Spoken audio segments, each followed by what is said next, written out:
Welcome to Caribbean Sports Weekly on Caribbean Community Live. Today is December the 12th, 12/12/12, once in a lifetime date for in fact all of us. And I'm your host, Jimi Payne. Welcome to the show. Tonight's headlines are: the West Indies cricket team is defeated in a one-day series by Bangladesh. Usain Bolt wins IAAF Male Athlete of the Year. The West Indies cricket team wins a test series against Bangladesh. And your NFL power rankings and playoff picture heading into week 15 of the NFL. Stay tuned. There's more Caribbean Sports Weekly coming your way.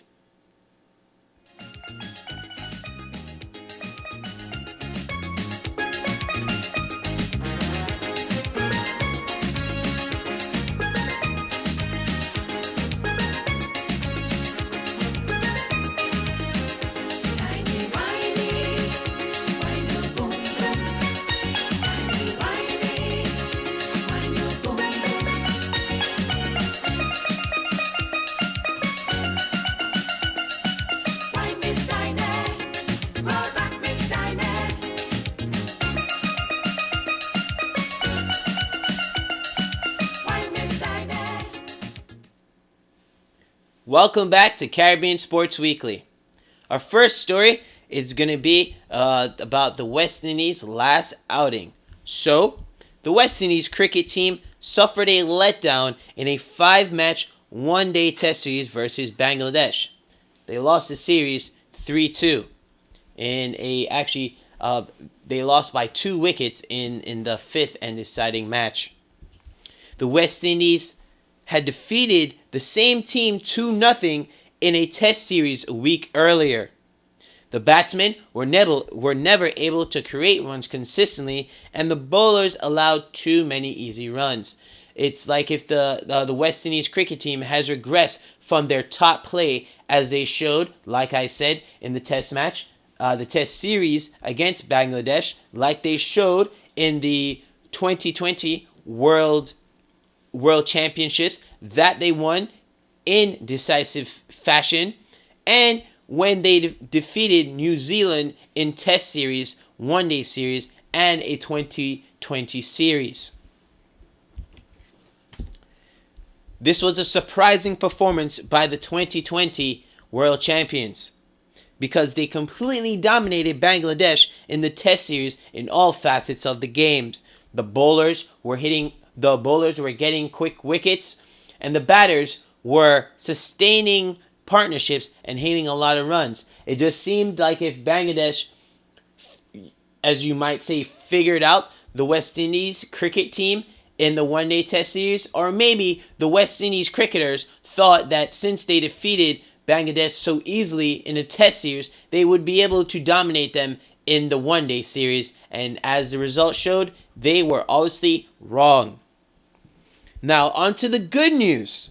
The West Indies, as I mentioned before, won a test series versus Bangladesh. It's actually the first time the West Indies have won back-to-back test series in 14 years. That is a great achievement, as this team is looking to reach the level of dominance as the teams in the 1980s and the 1990s. This team was making a push towards that, but they regressed when they lost 3-2 to Bangladesh in the one-day series. But I know Coach Otis Gibson and Captain Sammy are going to keep pushing the team to keep getting better on a consistent basis, but more importantly, play consistent cricket. We've seen that the West Indies cricket team in one series can be completely dominating.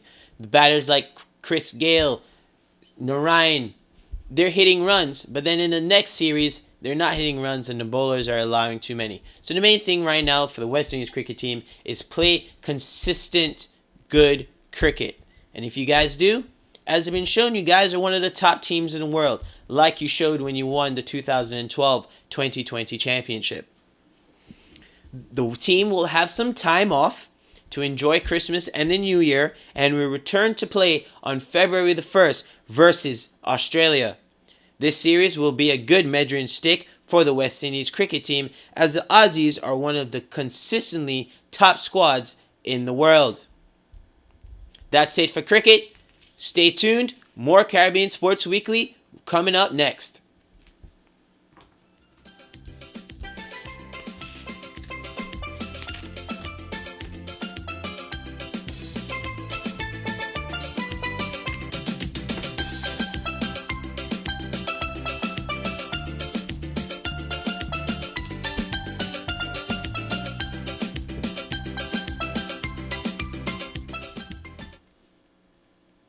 Welcome back to Caribbean Sports Weekly. On to our next topic. Next topic is going to be about the world's fastest man. You know who he is. Let me do the pose. Mr. Usain Bolt. And he just keeps getting more and more accolades. So, Usain Bolt won the IAAF Male Athlete of the Year this past couple of weeks ago. This is the fourth time Bolt has won the award. He received the trophy in Barcelona, Spain, along with a prize winning of $1 million US. Bolt's previous winning years were in 2008, 2009, and 2011. As we all know, especially us West Indians, Bolt made history this summer as he became the first Olympic athlete to win the men's 100 and 200 meters in back-to-back Olympic Games, and he did it in quite impeccable form. Bolt was also a member of the Yardies gold medal 4x100 relay team that set a world record at the Olympic Games with a time of 36.84 seconds. Bolt's time in the 100 and 200 meters, 9.63 and 19.32 respectively, are the fastest times of the year at those distances.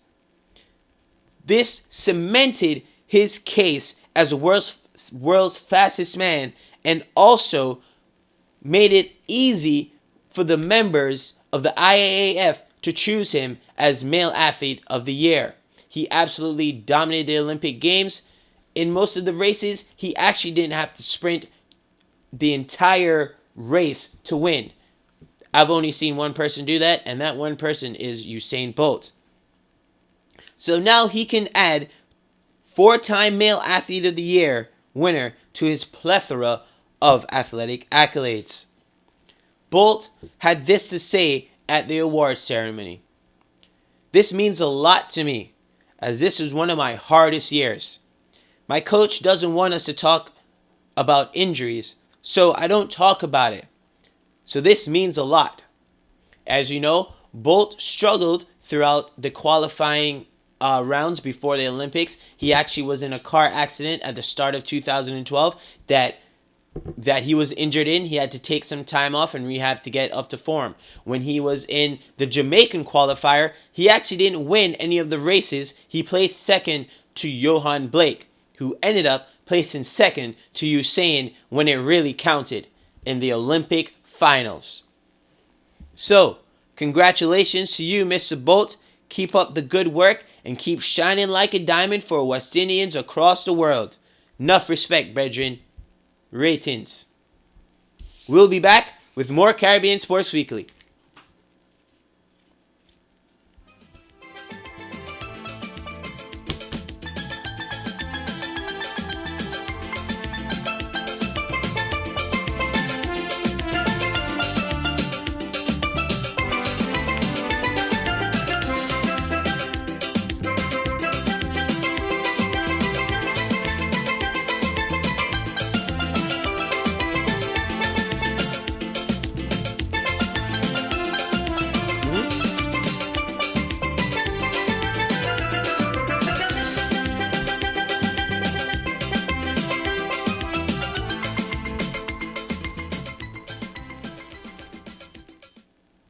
Welcome back to the final segment of Caribbean Sports Weekly on Caribbean Community Live. So, the football season is almost coming to the end. Football, I'm talking right now. The NFL football season is almost coming to an end. We are heading into week 15, and here are the top 5 teams. The New England Patriots come in at number 1 with a 10-3 record. The Texans come in at number 2 with an 11-2 record. The Falcons come in at third place with an 11-2 record. Denver Broncos, number 4 at 10-3, and the San Francisco 49ers are ranked 5th with a 9-3-1 record. Yes, they are ties in regular season NFL football. So, now that we know the top 5 teams according to NFL.com, let's look at the division leaders that are leading their way to get a playoff berth and possibly a first round bye. In the AFC, the division leaders are the New England Patriots. For the AFC East, for the NFC West, the Denver Broncos. For the AFC South, the Houston Texans. And for the AFC North, the Baltimore Ravens. Now on to the NFC. The NFC East leader is the New York Giants. The NFC West leaders are the San Francisco 49ers. The NFC South leaders are the Falcons, and the NFC North leaders are the Green Bay Packers. The 2 top seeds in each conference right now are the New England Patriots and the Houston Texans. New England is the number 1 seed, even though the Texans have a better record than them, because the Patriots just laid the smackdown on the Texans this past Monday night, 42-7.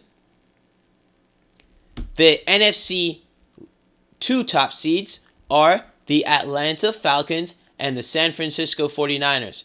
Both teams are going to try to finish the season strong so they can get either the first or second seed and get a first round bye. Now on to the wildcard teams.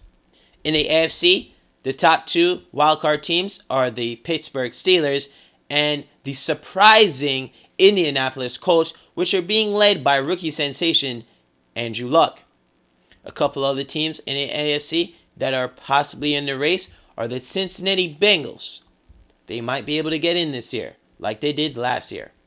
Now on to the NFC. The NFC-AFC race is a little bit more tight. The top 2 teams are the Chicago Bears and the Tampa Bay Buccaneers. But below them, you have 3 or 4 or 5 teams that are still in the hunt. The Dallas Cowboys, the New Orleans Saints, the Washington Redskins, and the Seattle Seahawks. So, game to look out this Sunday, it's possibly going to be a Super Bowl preview. The San Francisco 49ers are heading to New England to play the New England Patriots.